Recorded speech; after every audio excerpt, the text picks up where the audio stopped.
நிதி ஆதாரம் குறைவாக உள்ளதால் தாவேக் அரசு மக்களுக்கு கொடுத்த வாக்குறுதிகள் படிப்படியாக நிறைவேற்றப்படும். நிதிநிலை அறிக்கையின் போது நிதியமைச்சர் மரிய வில்சன் அறிவிப்பு. மக்கள் தேர்வு செய்யப்பட்ட நமது அரசானது மக்களுக்கு கொடுத்த வாக்குறுதிகளை படிப்படியாக நிறைவேற்றும் அதே வேளையில் மாநிலத்தை இந்த நிதி நெருக்கடியில் இருந்து மீட்பதற்கு பல்வேறு முயற்சிகளை எடுத்து வருகிறது. புதிய திட்டங்களை செயல்படுத்த போதிய நிதி ஆதாரம் இல்லை என நிதிநிலை அறிக்கையின் போது நிதியமைச்சர் மரிய வில்சன் அறிவிப்பு. தமிழ்நாட்டின் கடந்த 5 ஆண்டுகளில் இருமடங்காக அதிகரித்து 10,98,000 கோடியாக உள்ளதாகவும் சுட்டிக்காட்டல். தமிழ்நாட்டின் கடன் 5 ஆண்டுகளில் மட்டும் 2 மடங்காக உயர்ந்து 10 லட்சம் கோடி ரூபாய் என்ற அளவில் இருப்பதை நமது அரசு ஆட்சி அமைந்தவுடன் வெளியிட்ட நிதி மேலாண்மை குறித்து வெள்ளை அறிக்கையின் மூலம் தெளிவுபடுத்தி உள்ளோம். மேலும் மாநில மொத்த உள்நாட்டு உற்பத்தி மதிப்பில் சொந்த வரி வருவாயின் விகிதம், வருவாய் பற்றாக்குறை, நிதி பற்றாக்குறை என பல்வேறு நிதிநிலை குறியீடுகளில் தமிழ்நாடு மற்ற இணை மாநிலங்களுடன் ஒப்பிடுகையில் பின்தங்கிய நிலையே உள்ளது. மொத்த வரி வருவாயில் வட்டி செலுத்துவதற்கான தொகையும் பொறுப்பு ஏற்றுக்கொண்ட செலவுகளும் தொடர்ந்து அதிகரித்து வருகின்றன. இதன் காரணமாக புதிய திட்டங்கள் செயல்படுத்துவதற்கு கிடைக்கும் நிதி ஆதாரம் என்பது குறைவாகவே உள்ளது. 2026-27 நிதியாண்டில் மொத்தம் 1,73,445 கோடி ரூபாய் கடன் பெறவும் 51,971 கோடி ரூபாய் திருப்பிச் செலுத்தவும் திட்டம். சட்டப்பேரவையில் நிதியமைச்சர் மரிய வில்சன் தகவல்.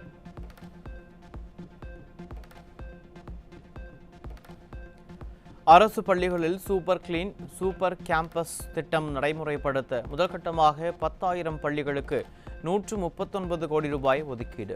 காமராஜர் சிறப்பு பள்ளிகளில் 9ஆம் வகுப்பு முதல் 12 வரை அனைத்தும் இலவசமாக வழங்க 125 கோடி ஒதுக்கீடு செய்யப்படுவதாக நிதிநிலை அறிக்கையில் அறிவிப்பு.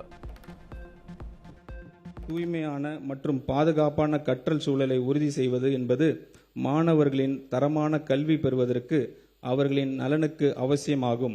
தற்போது அரசு பள்ளிகளில் தொழில்முறை தூய்மை பராமரிப்பு மற்றும் பாதுகாப்பு சேவைகள் வழங்குவதற்கான ஒருங்கிணைத்து நடைமுறை இல்லாத நிலையில் கருத்தில் கொண்டு சூப்பர் கிளீன் சூப்பர் கேம்பஸ் திட்டத்தினை அரசு செயல்படுத்த உள்ளது.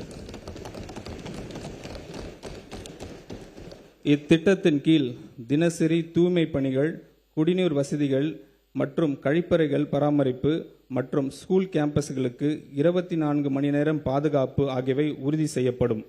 இதன் மூலம் நமது சூப்பர் சிஎம் ஆட்சியில் சூப்பர் சேஃப்டி, சூப்பர் ஸ்டூடெண்ட் மற்றும் சூப்பர் கேம்பஸ் உறுதி செய்யப்படும். முதற்கட்டமாக 10,000 பள்ளிகள் செயல்படுத்தப்பட உள்ள இந்த திட்டத்திற்காக 2026-27 ஆண்டுக்கான திருத்த வரவு செலவு திட்ட மதிப்பீடுகளில் 139 கோடி ரூபாய் ஒதுக்கீடு செய்யப்படுகிறது.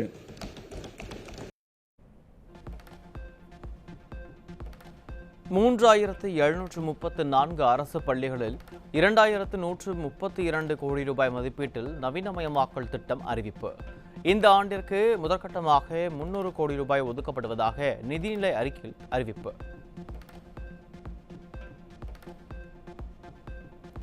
சிறப்பு திட்ட செயலாக்கத்துறைக்கு 17,150 கோடி ரூபாய் ஒதுக்கீடு. ஒலிம்பிக் போட்டிகளில் தங்கம் வெல்வதை நோக்கமாக கொண்டு சர்வதேச அளவில் விளையாட்டுத் துறையில் தமிழ்நாட்டை உச்சத்திற்கு கொண்டு செல்லும் வகையில் மாநிலம் முழுவதும் 10 ஒலிம்பிக் சிறப்பு மையங்களை அமைக்க 50 கோடி ரூபாய் ஒதுக்கீடு. பள்ளிக்கல்வித்துறைக்கு 44,527 கோடி ரூபாய் ஒதுக்கீடு. உயர்கல்வித்துறைக்கு 8,393 கோடி ரூபாய் ஒதுக்கீடு செய்யப்படுவதாக நிதியமைச்சர் மரிய வில்சன் அறிவிப்பு.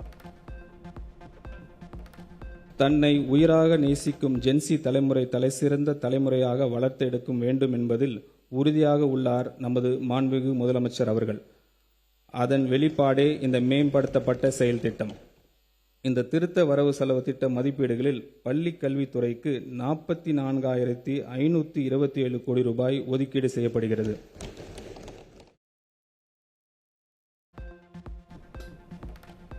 சமூக நலன் மற்றும் மகளிர் உரிமை துறைக்கு 9,818 கோடி ஒதுக்கீடு.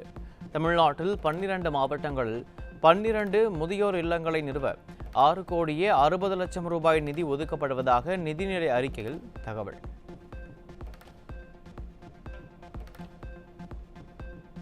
இரண்டாயிரத்து 31ஆம் ஆண்டிற்குள் பொறியியல் கல்லூரிகள், பாலிடெக்னிக் கல்லூரிகள் மற்றும் தொழிற்பயிற்சி நிலையங்களில் பயிலும் 5 லட்சம் இளைஞர்களுக்கு செயற்கை நுண்ணறிவு திறன் பயிற்சி அளிக்கப்படும் என அறிவிப்பு.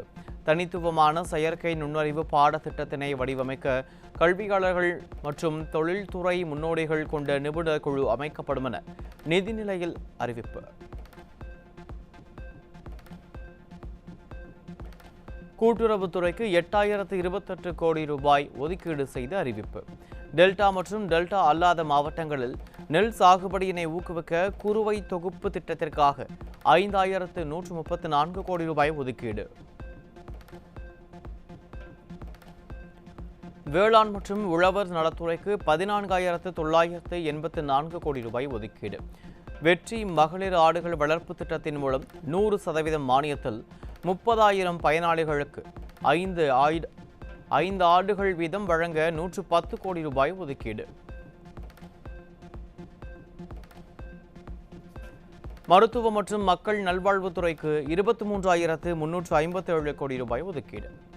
புற்றுநோய் பராமரிப்பு மருத்துவமனைகளுக்காக 10 கோடி ரூபாயும், தாய் சேய் நலனுக்காக 23 கோடி ரூபாயும், நடமாடும் முதியோர் சிகிச்சை மையங்களுக்காக 33 கோடி ரூபாயும் ஒதுக்கீடு. விவசாயிகளுக்கு குறைந்த விலையில் தரமான தீவனம் கிடைப்பதை உறுதி செய்யும் வகையில் 6 கோடியே 7 லட்சம் ரூபாய் ஒதுக்கீடு. சமூக பங்களிப்பின் வாயிலாக மேய்ச்சல் நிலங்களை மீட்டெடுத்தல் மற்றும் நறுக்கிய தீவன பயன்பாட்டை மேம்படுத்த 13 கோடி ரூபாய் நிதி ஒதுக்கீடு. கால்நடை பராமரிப்பு, பால்வளம், மீன்வளம் மற்றும் மீனவர் நலத்துறைக்கு 4,880 கோடி ரூபாய் ஒதுக்கீடு. ஒவ்வொரு ஆண்டும் 10,000 தகுதி வாய்ந்த பெண்களுக்கு கறவை மாடுகள் வழங்க 57 கோடி ரூபாயும், நவீன ஆழ்கடல் மீன்பிடி படகுகள் வாங்க வட்டி மானிய உதவி மற்றும் பாரம்பரிய மீனவர்கள் ஆழ்கடல் மீன்பிடி தொழிலை ஊக்குவிக்க 5 கோடியே 12 லட்சம் ரூபாய் நிதி ஒதுக்கீடு. ஊரக வளர்ச்சி மற்றும் ஊராட்சி துறைக்கு 39,609 கோடி ரூபாயும், உணவு மற்றும் நுகர்வோர் பாதுகாப்பு துறைக்கு 14,230 கோடி ரூபாயும் ஒதுக்கீடு. பெண்களின் பாதுகாப்பை மேம்படுத்துவதற்காக அமைக்கப்பட்ட சிங்கப்பெண் சிறப்பு அதிரடிப்படைக்காக 354 கோடி ஒதுக்கீடு. உள்துறை, மதுவிலக்கு மற்றும் ஆயத்தீர்வை துறைக்கு 17,290 கோடி ரூபாயும், வணிக வரிகள் துறைக்கு 651 கோடி ரூபாயும், முத்திரை தாள்கள் மற்றும் பத்திரப்பதிவு துறைக்கு 475 கோடி ரூபாயும் ஒதுக்கீடு. இயற்கை வளங்கள் துறைக்கு 438 கோடி ரூபாயும், ஓய்வூதியம் மற்றும் ஏனைய ஓய்வுகால நன்மைகளுக்கு 47,240 கோடி ரூபாயும், நிதி நிர்வாகத்துறைக்கு 2,486 கோடி ரூபாயும், சுற்றுலா, கலை மற்றும் பண்பாட்டுத்துறைக்கு 775 கோடி ரூபாயும் ஒதுக்கீடு செய்த அறிவிப்பு.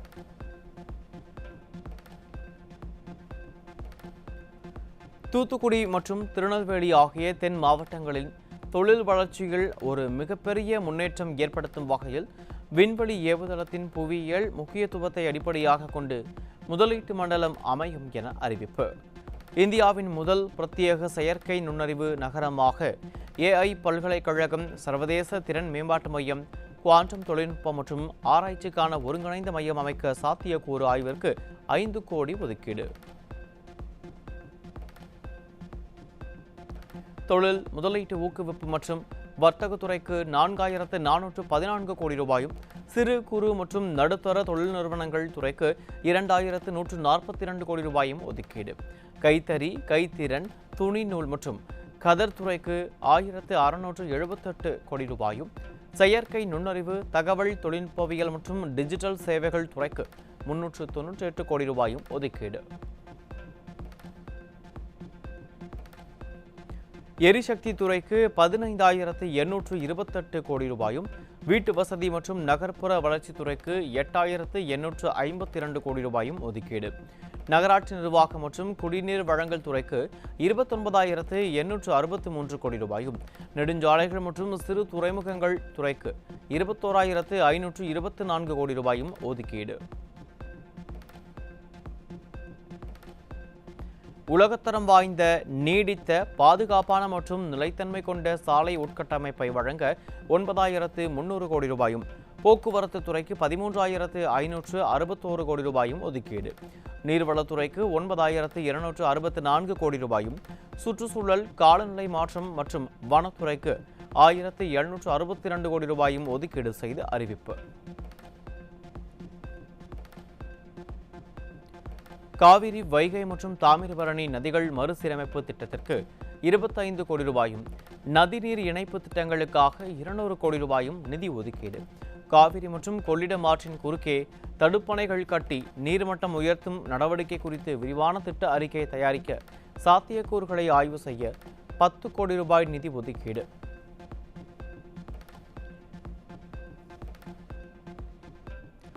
அரசு மற்றும் அரசு உதவி பெறும் பள்ளிகளில் 11ஆம் வகுப்பு பயிலும் 5,32,000 மாணவர்களுக்கு 277 கோடி ரூபாய் மதிப்பீட்டில் சைக்கிள் வழங்க திட்டம். ஹெல்மெட் மற்றும் தண்ணீர் பாட்டில் வைக்கும் வசதியுடன் கூடிய நவீன சைக்கிள் வழங்கப்படும் என நிதிநிலை அறிக்கையில் அமைச்சர் அறிவிப்பு.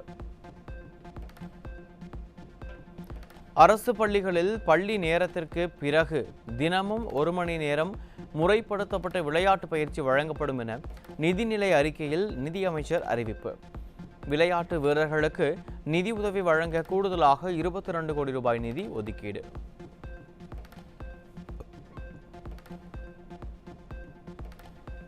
தமிழ்நாட்டில் அடுத்த 5 ஆண்டுகளில் 20,000 பொது EV சார்ஜிங் நிலையங்கள் உருவாக்கப்படும் எனவும் அதற்காக 50 கோடி ரூபாய் நிதி ஒதுக்கீடு செய்யப்படுவதாகவும் அறிவிப்பு.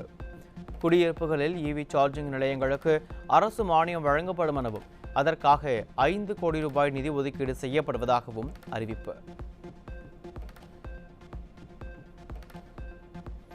தரமான பொது விநியோகத்தை வழங்கும் நோக்கில் பொட்டலமிடப்பட்ட கோதுமை மாவு வழங்கும் முன்னோடி திட்டம் செயல்படுத்தப்படும் என அறிவிப்பு. தரமான மற்றும் அளவான அத்தியாவசிய பொருட்களின் விநியோகத்தை படிப்படியாக மாநிலம் முழுவதும் விரிவாக்கம் செய்ய 18 கோடி ரூபாய் நிதி ஒதுக்கீடு. செப்டம்பர் 8ஆம் தேதி வரை தமிழக சட்டமன்ற கூட்டத்தொடர் நடைபெறும் என சபாநாயகர் JCT பிரபாகர் அறிவிப்பு. இன்று வேளாண் பட்ஜெட்டும், ஆகஸ்ட் 7, 10 மற்றும் 11ஆம் தேதிகளில் பட்ஜெட் மீதான விவாதமும், 12ஆம் தேதி பட்ஜெட் விவாதம் மீதான பதிலுரையும் அளிக்கப்படும் எனவும் அறிவிப்பு. 8/8/2026 சனிக்கிழமை மற்றும் 9/8 ஞாயிற்றுக்கிழமை அரசு விடுமுறை அன்று சட்டமன்ற பேரவை இருக்காது. 10/8/2026 திங்கட்கிழமை அன்று திருத்திய நிதிநிலை அறிக்கை மற்றும் வேளாண்மை திருத்திய நிதிநிலை அறிக்கை மீதான விவாதங்கள் தொடரும் 2ஆம் நாள். அதேபோன்று செவ்வாய்க்கிழமை 11ஆம் தேதியும் அதே விவாதம், பொது விவாதம் தொடரும். 12/8/2026 புதன்கிழமை அன்று பொது விவாதமும் அதற்கு பதிலுரையும் நடைபெறும்.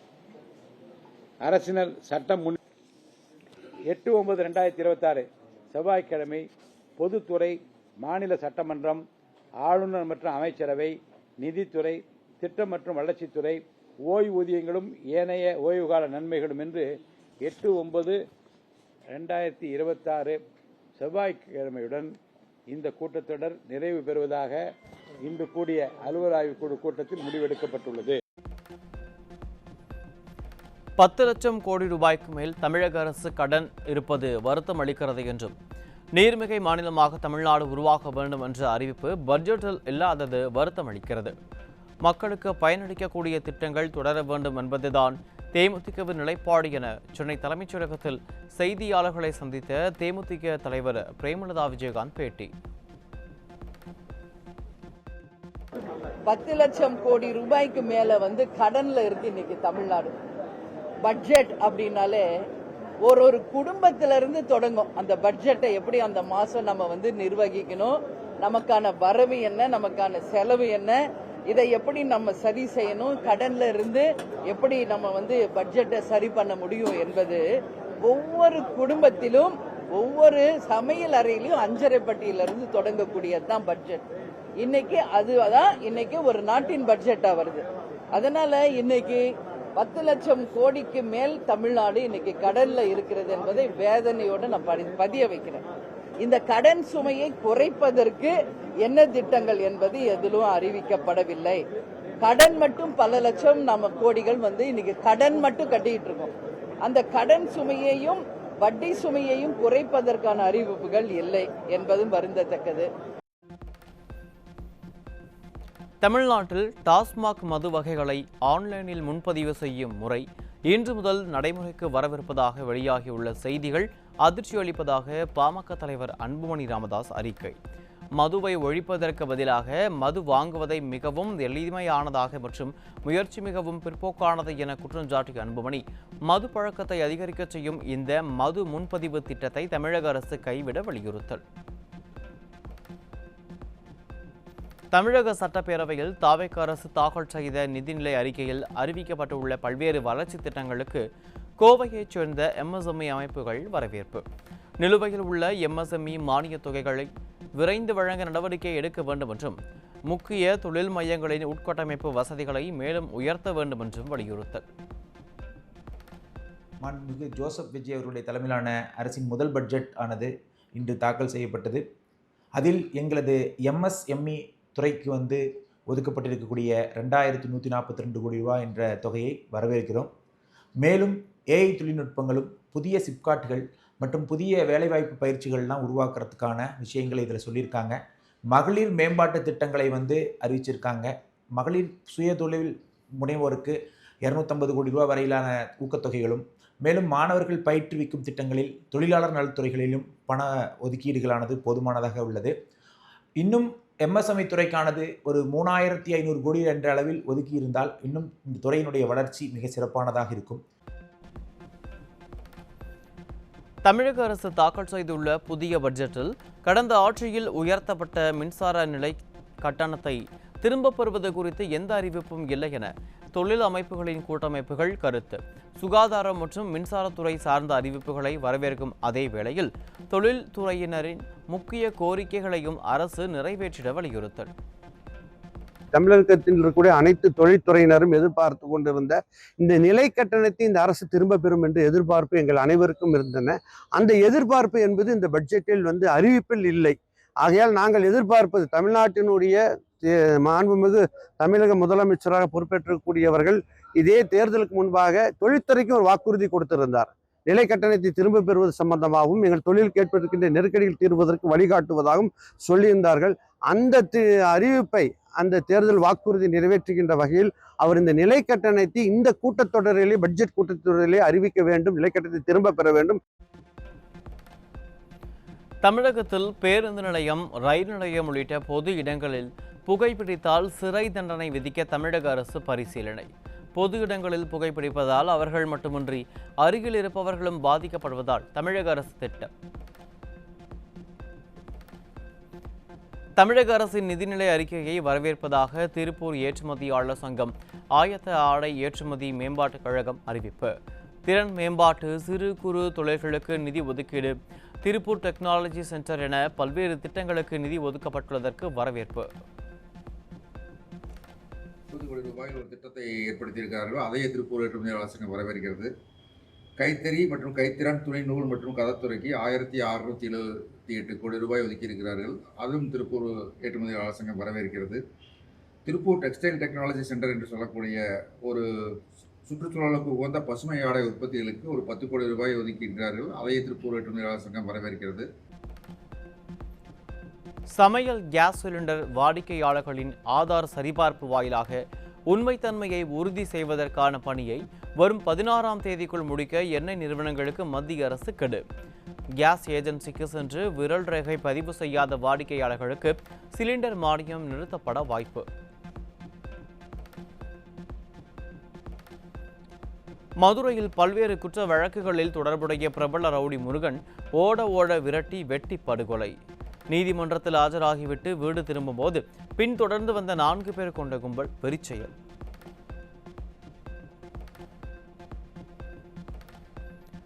ஆம்ஸ்ட்ராங் கொலை வழக்கை விசாரித்த தனிப்படை போலீசாரிடம் உயரதிகாரிகள் விசாரணை நடத்த திட்டமிட்டுள்ளதாக தகவல். ஆம்ஸ்ட்ராங் கொலை வழக்கில் சிக்க வைப்பேன் என தொழிலதிபரை மிரட்டி பணம் பறித்த வழக்கில் காவல் ஆய்வாளர் புகாரி கைது செய்யப்பட்ட நிலையில் மற்றொரு ஆய்வாளர் சரவணன் காத்திருப்போர் பட்டியலுக்கு மாற்றம். செங்கல்பட்டு மாவட்டம் கூடுவாஞ்சேரியில் கஞ்சா வழக்கில் ஜாமீனில் வெளிவந்த குற்றவாளி மீண்டும் கஞ்சா வழக்கில் கைது. 4 கிலோ கஞ்சாவை பறிமுதல் செய்த போலீசார் தைலாவரம் ராஜதுரை என்ற இளைஞரை சிறையில் அடைத்தனர். ஆபாசமாக பேசியது தொடர்பாக உதயநிதி கைது செய்யப்பட்ட போது காவலர்கள் மீது திமுகவினர் தாக்குதல். திமுகவினர் தாக்கியதாக 4 பெண் காவலர்கள் மற்றும் 3 ஆண் காவலர்கள் சென்னை ராயப்பேட்டை அரசு மருத்துவமனையில் சிகிச்சை பெற்று வருகின்றனர். வேலை தேடி கோவைக்கு வந்து நண்பர்களுடன் தங்கியிருந்த சென்னை வியாசர்பாடியைச் சேர்ந்தவர் நவீன் என்ற இளைஞர் கத்தியால் குத்தி கொலை. இருசக்கர வாகனத்தில் வேகமாக சென்றது குறித்து தட்டி கேட்ட ஆத்திரத்தில் இளைஞரை கொலை செய்த கோவை அசோக் நகரைச் சேர்ந்த சந்தோஷ், விக்னேஷ் உள்ளிட்ட 8 பேர் கைது.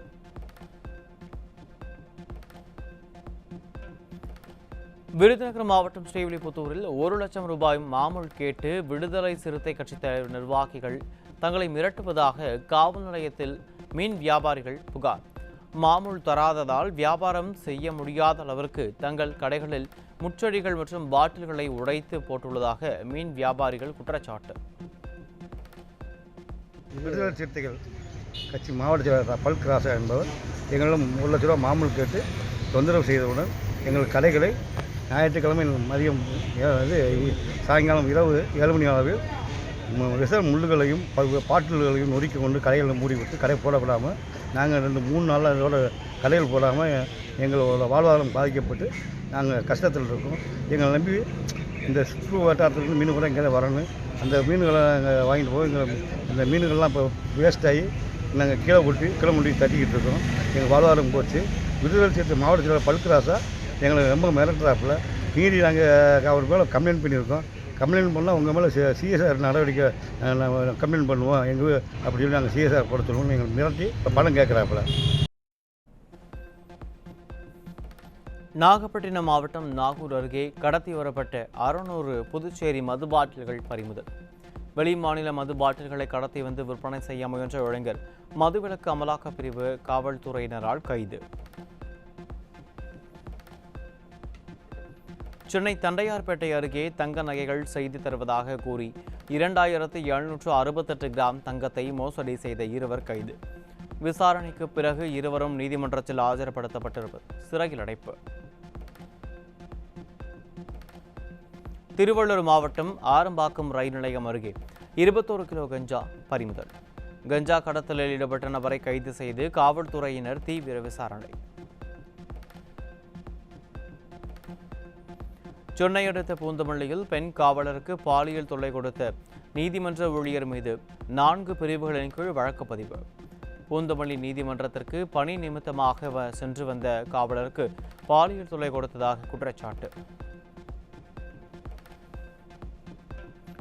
கோவையில் பேருந்தில் கல்லூரி மாணவிக்கு பாலியல் தொல்லை கொடுத்த காவலர் கைது. பெண்களுக்கு அரணாக இருக்க வேண்டிய காவலரை பாலியல் அத்துமீறலில் ஈடுபட்ட சம்பவத்தால் அதிர்ச்சி. சென்னை அடுத்த வானகரம் பகுதியில் பெண்ணை துன்புறுத்திய வழக்கில் 3 பேர் கைது. புகாரின் பேரில் 3 பேர் மீது வழக்கு பதிவு செய்த போலீசார் விசாரணை மேற்கொண்டு வருகின்றனர்.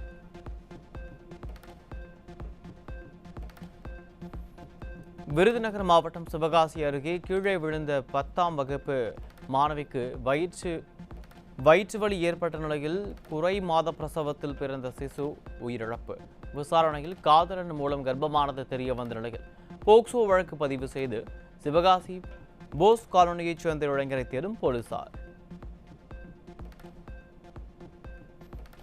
திருவண்ணாமலையில் இருசக்கர வாகனத்தில் சென்ற தாயை தாக்கி மகளுக்கு பாலியல் தொல்லை கொடுத்த கஞ்சா போதை ஆசாமிக்கு தர்மஅடி கொடுத்து போலீசில் ஒப்படைத்த பொதுமக்கள்.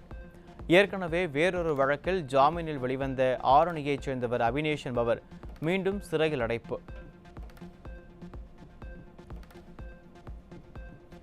நாமக்கல் மாவட்டம் திருச்செங்கோடு அருகே ஆபாச படம் காட்டி 6 வயது சிறுவனுக்கு பாலியல் தொல்லை கொடுத்த தம்பதி போக்சோ வழக்கின் கீழ் கைது.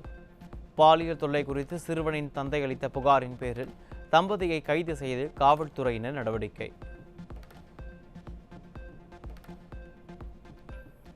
சென்னை வடபழனியில் ரமணா திரைப்பட பாணியில் உயிரிழந்த பெண்ணிற்கு சிகிச்சை அளித்து கூடுதல் கட்டணம் வசூலித்த குற்றச்சாட்டில் தனியார் மருத்துவமனைக்கு 65,62,500 ரூபாய் அபராதம் விதித்து செங்கல்பட்டு நுகர்வோர் நீதிமன்றம் தீர்ப்பு. மேலும் மருத்துவமனை நிர்வாகம் வழங்க வேண்டிய கூடுதலாக வசூலிக்கப்பட்ட கட்டணமான 61,644 ரூபாயை திரும்ப கொடுக்கவும் உத்தரவு. டாஸ்மாக் கடைகளில் விற்கப்படும் அனைத்து மதுபானங்களுக்கும் ரசீது வழங்க வேண்டுமென டாஸ்மாக் நிறுவனத்திற்கு சென்னை உயர்நீதிமன்றம் உத்தரவு. டாஸ்மாக் கடைகளில் ரசீது புத்தகங்கள் பராமரிக்கப்படவில்லை என்றும் மதுபானம் வாங்குவோருக்கு ரசீதுகள் வழங்கப்படவில்லை என்றும் காட்டும். பத்திரிகையாளர்களுக்கு நலவாரியத்தின் மூலம் வழங்கப்படும் விபத்து நிவாரணம் அதிகபட்சமாக 2 லட்சம் ரூபாய் வழங்குவது தொடர்பாக தமிழக அரசு அரசாணை. பத்திரிகைகளில் அரசு விளம்பரங்களை வெளியிடும் பத்திரிகை நிறுவனங்கள் அரசால் வழங்கப்படும் விளம்பர கட்டணத்தில் 1% தொகையை நலவாரியத்திற்கு என வழங்கிடவும் ஆணை. பிரதமர் மோடிக்கு எதிரான AI அவதூறு வீடியோ மற்றும் பெண்கள் குழந்தைகளுக்கு எதிரான ஆபாச வீடியோக்கள் தொடர்பாக மெட்டா நிறுவனத்திற்கு மத்திய அரசு கடும் எச்சரிக்கை. இந்திய அரசியலமைப்பு சட்டத்திற்குட்பட்டு நடக்கவில்லை எனில் பாதுகாப்பு சலுகைகள் வழங்க முடியாது என்றும் எச்சரிக்கை. அமெரிக்க டாலருக்கு நிகரான இந்திய ரூபாயின் மதிப்பு 13 காசுகள் உயர்ந்த 95.15 ரூபாயாக நிர்ணயம். கச்சா எண்ணெய் விலை சரிவு மற்றும் வெளிநாட்டு சந்தைகளில் டாலரின் மதிப்பு பலவீனமடைந்த நிலையில் 13 காசுகள் உயர்ந்த இந்திய ரூபாயின் மதிப்பு. கேரளத்தில் பருவமழை பேரிடரால் இதுவரை 25 பேர் உயிரிழப்பு, 4 பேர் மாயம். கனமழை தொடரும் நிலையில் ஆற்றங்கரை மற்றும் நிலச்சரிவு அபாய பகுதிகளில் வசிப்பவர்கள் பாதுகாப்பாக இருக்கவும் இரவு நேர பயணங்களை தவிர்க்கவும் மாநில அரசு அறிவுறுத்தல். 2027ஆம் நிதியாண்டிற்கான மொத்த உள்நாட்டு உற்பத்தி 6.7% இருக்கும் என கணிப்பு. ரெப்போ வட்டி விகிதம் 5.25%ஆகவே தொடரும் என ரிசர்வ் வங்கி ஆளுநர் அறிவிப்பு. தொகுதி மறுவரையறை மகளிர் இடஒதுக்கீடு மசோதாக்களுக்காக ஆகஸ்ட் 17 முதல் 3 நாள் சிறப்பு நாடாளுமன்ற கூட்டத்தொடரை மத்திய அரசு கூட்ட வாய்ப்பு. அரசியல் அமைப்பு திருத்தத்தை நிறைவேற்றுவதற்கு தேவையான வாக்குகளின் எண்ணிக்கையை மதிப்பிட்ட பின்னரே அரசு அடுத்த கட்ட நடவடிக்கைகளை மேற்கொள்ளும் என எதிர்பார்ப்பு. வட்டி விகிதத்தில் எவ்வித மாற்றம் இல்லை என்ற அறிவிப்பால் சென்செக்ஸ் மற்றும் நிப்டி உயர்வு.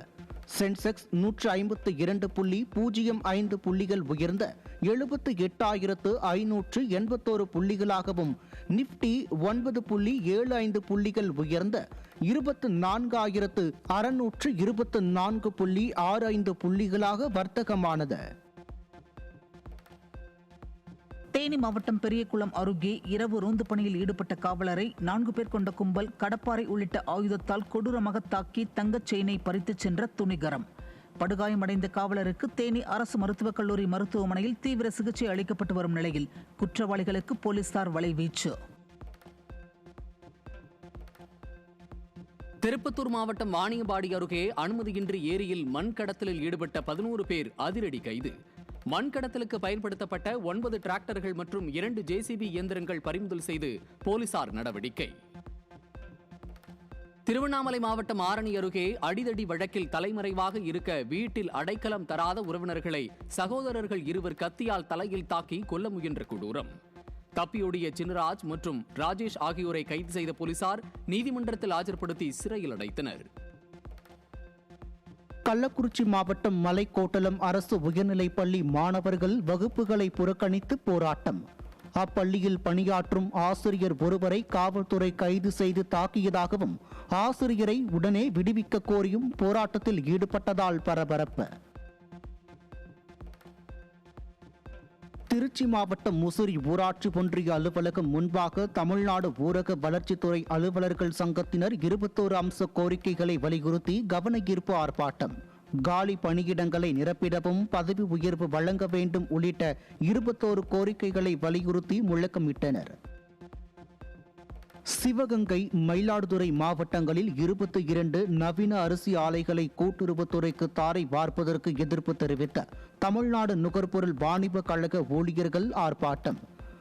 தமிழக அரசின் நடவடிக்கைக்கு கண்டனம் தெரிவித்த தொழிற்சங்கத்தினர் பணியாளர்களின் குடும்பங்களை காப்பாற்ற வேண்டும் என்று கோரிக்கை. திருவாரூர் மாவட்டம் திருத்துறைப்பூண்டி அருகே கீழப்புத்தூர், சோலைக்குளம் உள்ளிட்ட 10 கிராமங்களில் கடந்த 10 நாட்களாக முறையான குடிநீர் வழங்கப்படாததை கண்டித்து பொதுமக்கள் சாலை மறியல். அரசு பேருந்தை சிறைப்பிடித்து பொதுமக்கள் நடத்திய போராட்டத்தால் திருத்துறைப்பூண்டி மன்னார்குடி சாலையில் போக்குவரத்து பாதிப்பு. திருவண்ணாமலை மாவட்டம் செங்கம் அருகே பொதுமக்களுக்கு வழங்க வேண்டிய ஊராட்சி குடிநீரை தனது உணவகத்திற்காக டேங்க் ஆபரேட்டர் பயன்படுத்தியதாக குற்றச்சாட்டு. டேங்க் ஆபரேட்டரை பொதுமக்கள் தட்டி கேட்ட நிலையில் இருதரப்பினரிடையே கைகலப்பு ஏற்பட்டதால் பரபரப்பு.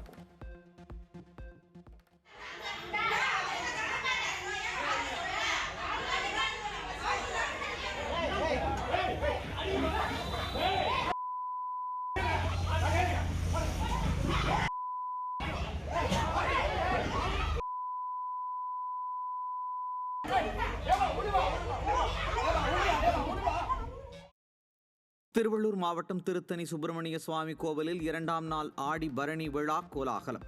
காவடி எடுத்தும் அலகு குத்தியும் மேலதாளங்கள் முழங்க ஊர்வலமாக வந்து முருகப்பெருமானை மனமுருக வழிபட்ட பக்தர்கள்.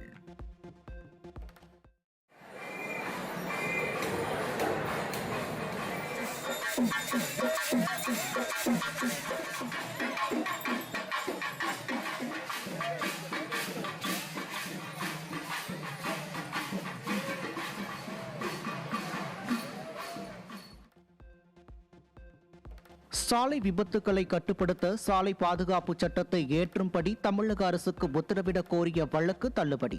குறிப்பிட்ட வகையில் சட்டம் ஏற்றும்படி மாநில அரசுக்கு உத்தரவிட முடியாது என சென்னை உயர்நீதிமன்றம் மறுப்பு. நீட் போராட்டம் தொடர்பான மனுவை விசாரித்த உச்சநீதிமன்றம் போராட்டத்தில் ஈடுபடும் இளைஞர்களின் கோரிக்கைகளை அதிகாரிகள் புரிந்து கொள்ள முயல வேண்டும் என கருத்து. போராட்டங்களை கையாளும் போது காவல்துறையினர் நிதானத்தை கடைபிடிக்க வேண்டும் என்றும் சூழ்நிலை கட்டுப்பாட்டை மீறி செல்லாதவாறு பார்த்து கொள்ள வேண்டும் எனவும் அறிவுறுத்தல். பழனி தண்டபாணி மடத்துக்கு சொந்தமான 100 கோடி ரூபாய் சொத்து மோசடி வழக்கில் கைது செய்யப்பட்ட 4 பேரை சிபிசிஐடி காவலில் எடுத்து விசாரிக்க அனுமதி. 4 பேரையும் வருகின்ற 7ஆம் தேதி வெள்ளிக்கிழமை மதியம் வரை 3 நாட்கள் சிபிசிஐடி போலீஸ் காவலில் எடுத்து விசாரணை செய்ய திண்டுக்கல் நீதிமன்றம் நிபந்தனையுடன் அனுமதி வழங்கியது. முதலமைச்சருக்கு மிரட்டல் விடுக்கும் வகையில் பேசியதாக தன்னை சிறையில் அடைத்த உத்தரவை ரத்து செய்ய கோரி திமுக எம்எல்ஏ மார்க்கண்டேயன் தாக்கல் செய்த மனு தள்ளுபடி. இருதரப்பு வாதங்களை கேட்ட நீதிபதி ஜி.கே. இளந்திரையன் அதிரடி. குதிரை பேர வழக்கில் காவல் நிலையத்தில் செந்தில் பாலாஜி தினமும் ஆஜராகி கையெழுத்திட வேண்டும் என்ற நிபந்தனையை முழுவதுமாக தளர்த்திய சென்னை உயர்நீதிமன்றம். விசாரணைக்கு தேவைப்படும் போது செந்தில் பாலாஜிக்கு சம்மன் அனுப்பலாம் என காவல்துறைக்கு அறிவுறுத்தல். E20 கொள்கை தொடர்பாக மத்திய அமைச்சர் நிதின் கட்கரிக்கு எதிரான அவதூறு உள்ளடக்கத்தை உடனடியாக நீக்குமாறு மெட்டா மற்றும் எக்ஸ் கார்ப் ஆகிய சமூக ஊடக நிறுவனங்களுக்கு மும்பை உயர்நீதிமன்றம் உத்தரவு. டீப் ஃபேக்குகள் மற்றும் தவறான தகவல்களை பரப்புவதற்கு டிஜிட்டல் தளங்கள் எவ்வாறு பயன்படுத்தப்படுகின்றன என்பதை நீதிமன்றம் தீவிரமாக கருதியதாக மத்திய அமைச்சர் தரப்பு வழக்கறிஞர் கருத்து. விஷால் இயக்கத்தில் நடித்திருக்கும் மகுடம் திரைப்படம் வெளியீடு தேதி அறிவிப்பு. திரைப்படம் ஆகஸ்ட் 14ஆம் தேதி வெளியாகும் எனவும் ட்ரெய்லர் ஆகஸ்ட் 7ஆம் தேதி வெளியிடப்படும் என்று படத்தின் இயக்குனரும் நடிகருமான விஷால் அறிவிப்பு. இந்திய அணியின் நட்சத்திர வீரர் இஷான் கிஷன் இந்திய ரிசர்வ் வங்கி அலுவலகத்தில் உதவி மேலாளராக தனது பணியை மீண்டும் தொடங்கியுள்ளார். T20 தொடருக்கு பிறகு ஓய்வில் உள்ள இஷான் கிஷன் டெஸ்ட் தொடரில் இடம் பெறாததால் ஸ்போர்ட்ஸ் கோட்டாவின் கீழ் பாட்னா RBI அலுவலகத்தில் அலுவல் ரீதியான பணிகளுக்கு திரும்பியுள்ளார். உத்தரகாண்ட் மாநிலத்தில் அதிகபட்ச தனிநபர் வரி செலுத்துவதில் கிரிக்கெட் வீரர் ரிஷப் பண்ட் முதலிடம். தற்போதைய நிதியாண்டில் ரிஷப் பண்ட் 23.84 கோடி ரூபாயை வருமான வரியாக செலுத்தியதாக தகவல்.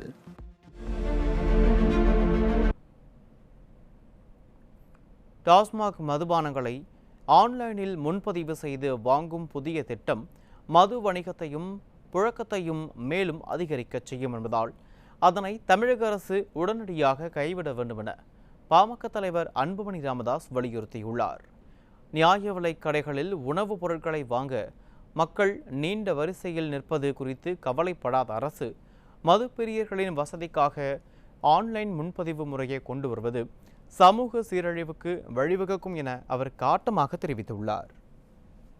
மேலும் கடைகளில் வரிசையில் நின்று வாங்கினால் மற்றவர்கள் பார்ப்பார்கள் என்ற தயக்கம் மற்றும் அச்சமே மாணவர்கள் மற்றும் இளம்பெண்கள் மது பழக்கத்திற்கு ஆளாவதை தடுத்து வந்தது. ஆனால் ஆன்லைனில் முன்பதிவு செய்து சில வினாடிகளில் மதுவை பெற்றுக்கொள்ளும் வசதி வந்தால் அந்த தடை உடைபட்டும் பலரும் எளிதில் மதுவுக்கு அடிமையாகும் ஆபத்து ஏற்படும் என வேதனை தெரிவித்துள்ளார். எனவே மது புழக்கத்தை பெருக்கும் இத்தகைய ஆபத்தான திட்டத்தை அரசு கைவிட வேண்டும் என அன்புமணி ராமதாஸ் வலியுறுத்தியுள்ளார். மற்றும் நீர்ப்பாசனத்துறையை மேம்படுத்துவதற்கு 9,264 கோடி ரூபாய் ஒதுக்கீடு செய்திருக்கிறாங்க. இது மிகப்பெரிய ஒரு வரலாற்று முக்கியத்துவம் வாய்ந்ததாக பார்க்கப்படுகிறது. கடந்த காலங்களில் நீர்ப்பாசனத்துறையை நிதி ஒதுக்கீடு இல்லாமல் மிகப்பெரிய அளவில் நீர்ப்பாசனம் பின்தங்கியிருந்தது. அதுபோல பனை மேம்பாட்டுக் கழகம் பதநீரை பதப்படுத்துவதற்கு 16 கோடி, கிராமப்புறங்களில் ஆடு வளர்ப்பதற்கு 110 கோடி, பால்வளத்தை பெருக்குவதற்கு 10,000 கோடி, காவிரி குண்டாறு இணைப்பு திட்டத்திற்கு 150 கோடி, காவிரி வைகை தாமிரபரணிகளில் சுற்றுலா தலமாக மாற்றுவதற்கு 25 கோடி, இப்படி பலவாறு ஒதுக்கீடு செய்யப்பட்டிருக்கிற நிதிகள் முழுமையும் ஒரு தொலைநோக்கு பார்வையோடு இந்த நிதி ஒதுக்கப்பட்டிருக்கிறது. நதிநீர் திட்டங்களை பாதுகாப்பதற்கு 25 கோடி, எல்நினோவை எதிர்கொள்வதற்கு 340 கோடி, பேரிடர் மேலாண்மை திட்டத்திற்கு 11,532 கோடி, உணவு திருவிழா விவசாயிகளுடைய உணவு திருவிழா நடத்துவதற்கு 20 கோடி, இப்படி பல வகையில் வேளாண் வளர்ச்சிக்கு அடிப்படை நோக்கோடு இந்த திட்டங்கள் கொண்டு வரப்பட்டிருக்கிறது. பேரிடர் காலத்தில் அலையாத்தி காடிகள் என்பது மிகப்பெரிய வரப்பிரசாதமாக விவசாயிகளால் பார்க்கப்படுகிறது. இந்த திட்டத்திற்கெல்லாம் தனித்தனியாக நிதி ஒதுக்கீடு, அதே போல மனிதர்கள் விலங்குகள் தாக்குதலை தடுப்பதற்கு 20 கோடி என்கிற அடிப்படையில் வேளாண்மையை மையப்படுத்தி பல்வேறு யாரும் எதிர்பார்க்காத நிலையில் இந்த திட்டங்கள்